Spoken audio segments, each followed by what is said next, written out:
Assalamualaikum warahmatullahi wabarakatuh. Berjumpa lagi dalam pembelajaran biologi dasar. Kali ini kita akan membahas satu tema tentang lumut, paku, dan tumbuhan berbiji.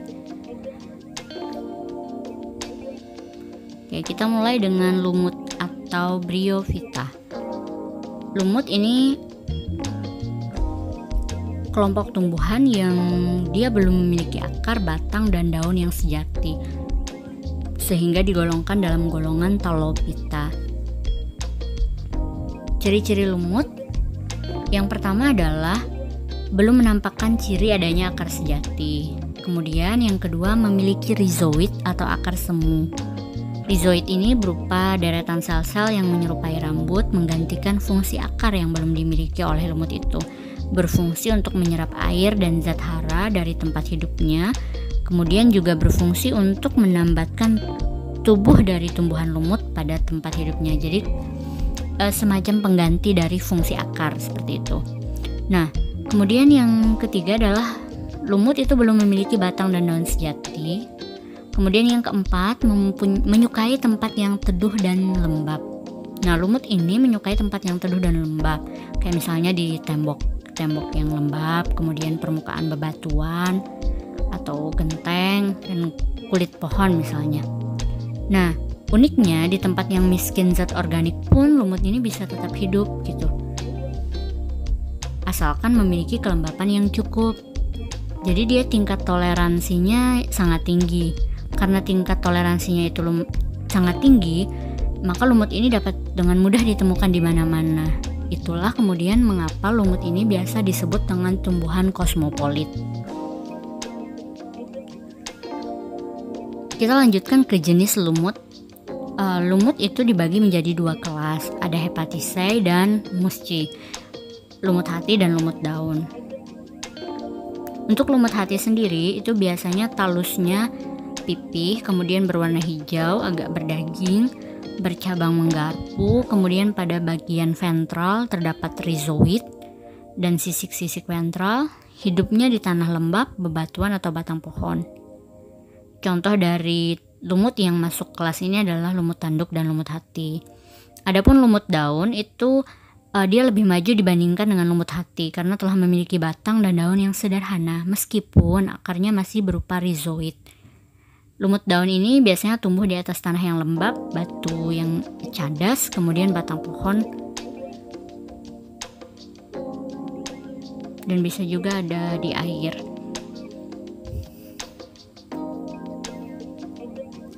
Bisa dilihat di gambar ini adalah contoh dari lumut daun, bagaimana struktur dari lumut daun itu. Kemudian ada juga lumut hati, bentuknya seperti itu. Oke, kita beralih ke reproduksi lumut. Jadi lumut ini dia punya sistem reproduksi yang vegetatif dan generatif. Vegetatifnya itu dengan spora atau sporofit, adapun generatifnya dengan penyatuan gamet jantan dan gamet betina atau yang disebut dengan istilah gametofit. Nah, terjadi pergiliran keturunan antara fase gametofit dengan fase sporofit pada tumbuhan lumut. Oke. Kita ke manfaat lumut. Jadi lumut itu memiliki beberapa manfaat dalam kehidupan. Yang pertama adalah lumut itu bisa dijadikan pupuk. Kemudian yang kedua, dia dapat meningkatkan sumber air karena dia dapat menyerap air ya. Nah, kemudian dapat dijadikan sebagai obat anti jamur, menahan tanah agar tidak mudah mengalami erosi, mencegah bencana banjir juga karena tadi dia mencegah erosi, kemudian mempercepat pertumbuhan rambut. Yang berikutnya mensuplai oksigen untuk tumbuhan dan manusia, lalu menghilangkan racun dari bisa ular, mengobati luka bakar dan luka luar lainnya akibat tergores misalnya, lalu bisa juga sebagai obat antiseptik untuk membunuh kuman. Itu adalah manfaat lumut bagi kehidupan baik untuk manusia maupun makhluk hidup yang lain. Berikutnya kita akan bahas tentang tumbuhan paku atau Pteridophyta. Tumbuhan paku ini kalau tadi lumut itu masuk dalam golongan Talophyta, maka tumbuhan paku itu masuk dalam golongan Cormopita. Artinya dia sudah bisa dibedakan dengan jelas mana akar, batang, daun dengan baik ya. Nah, ciri-ciri tumbuhan paku yang pertama adalah telah ditemukan akar, batang, dan daun sejati.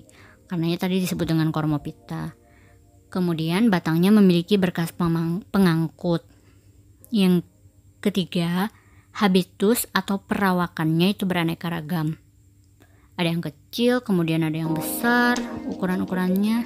Nah, yang berikutnya, berdasarkan fungsi dan ukuran itu daunnya bervariasi. Jadi kalau berdasarkan fungsi itu ada daun sporopil, ada tropopil. Kalau berdasarkan ukuran ada mikrofil dan ada makrofil. Selanjutnya, ciri tumbuhan paku adalah habitatnya di tanah, epifit maupun air. Nah, ini adalah contoh dari spesies yang masuk dalam golongan tumbuhan paku. Di sana ada Marsilea crenata. Ini termasuk yang tumbuhnya di tanah.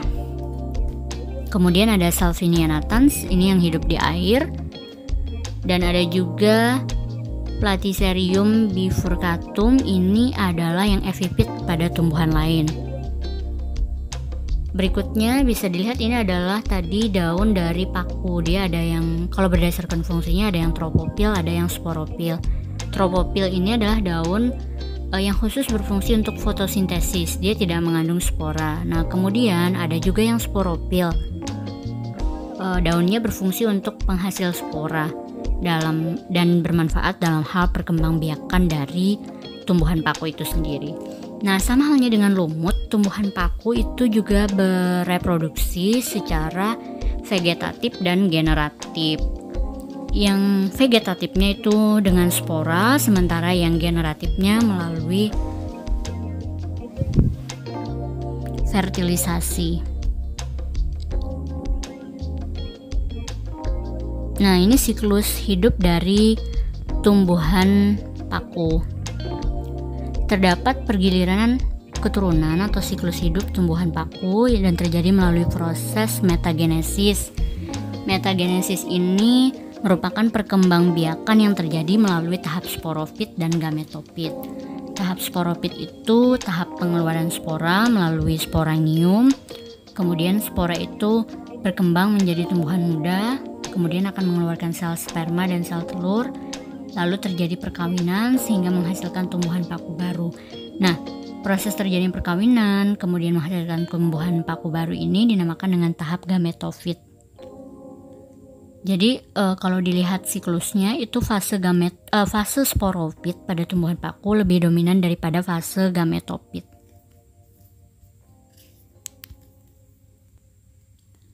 Kita lanjutkan tentang manfaat tumbuhan paku atau Pteridophyta. Yang pertama itu ternyata tumbuhan paku itu bisa dijadikan sebagai bahan material bangunan.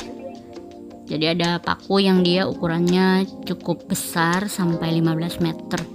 Itu bisa dijadikan bahan material bangunan. Berikutnya, manfaatnya adalah sebagai obat. Ini contohnya pada pakis haji misalnya, itu dapat digunakan untuk membantu meringankan diare. Adapun yang lainnya misalnya paku kawat, itu membantu mengobati penyakit kulit. Lalu ada juga paku ekor kuda, itu untuk membantu melancarkan buang air. Dan ada paku rane, itu untuk membantu menyembuhkan luka karena terdapat kandungan antibiotik yang tinggi. Manfaat selanjutnya dari tumbuhan paku adalah sebagai tanaman hias. Kemudian menahan tanah agar tidak mudah mengalami erosi. Selanjutnya mencegah bencana banjir.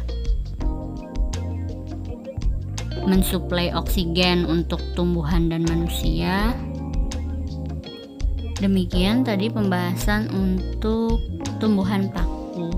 Yang terakhir kita akan membahas tentang tumbuhan berbiji atau spermatophyta. Spermatophyta ini sama halnya dengan tumbuhan paku, dia masuk dalam golongan atau kategori dari Cormopita. Tumbuhan yang sudah bisa dibedakan dengan jelas antara akar, batang, dan daunnya. Nah, ini juga merupakan satu ciri dari tumbuhan berbiji itu sendiri. Nah, kemudian ciri lain dari tumbuhan berbiji adalah dia tersusun dari banyak sel, kemudian menghasilkan biji. biji melalui fertilisasi. Yang selanjutnya adalah menghasilkan bunga sebagai organ reproduktif, dan yang terakhir adalah mempunyai jaringan pembuluh yang rumit. Selanjutnya untuk klasifikasi tumbuhan berbiji atau spermatopita itu tumbuhan terbagi menjadi dua, yaitu tumbuhan berbiji terbuka serta tumbuhan berbiji tertutup. Selanjutnya untuk tumbuhan biji tertutup itu dia ada yang disebut dengan dikotilidon dan ada monokotilidon.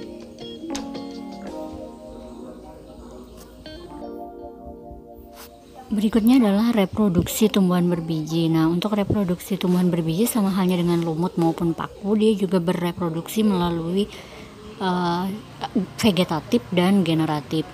Untuk yang generatif ini melalui bunga. Awalnya akan ada polinasi atau penyerbukan, kemudian berikutnya akan terjadi proses fertilisasi atau pembuahan yang menghasilkan biji, kemudian tumbuh menjadi tumbuhan baru. Adapun yang vegetatif itu bisa menggunakan tunas, stolon, rizom, dan lain sebagainya. Oke, pembahasan terakhir adalah berkaitan dengan manfaat tumbuhan berbiji atau spermatopita. Yang pertama, dia bisa menjadi bahan makanan pokok. Jadi dari beraneka ragam tumbuh-tumbuhan biji itu dimanfaatkan oleh manusia sebagai bahan makanan pokok. Kemudian yang kedua itu bisa menjadi bahan sandang, pakaian ya maksudnya, entah itu baju atau aksesoris lainnya. Kemudian bahan bangunan dan perabotan. Selanjutnya sebagai peneduh, juga sekaligus penyimpan air. Dan yang tidak kalah penting adalah sebagai penyerap karbon dioksida dan penghasil oksigen. Demikian tadi pembahasan tentang lumut yang merupakan tumbuhan talopita karena dia belum bisa dibedakan antara akar, batang, daun sejati. Kemudian lanjut di kormopita yang terdiri atas tumbuhan paku dan tumbuhan berbiji yang sudah bisa dibedakan mana akar, batang, dan daun yang sejati beserta manfaat-manfaat yang sudah dipaparkan tadi. Kita lanjut materi pada sesi berikutnya. Sampai jumpa. Terima kasih atas perhatiannya. Assalamualaikum warahmatullahi wabarakatuh.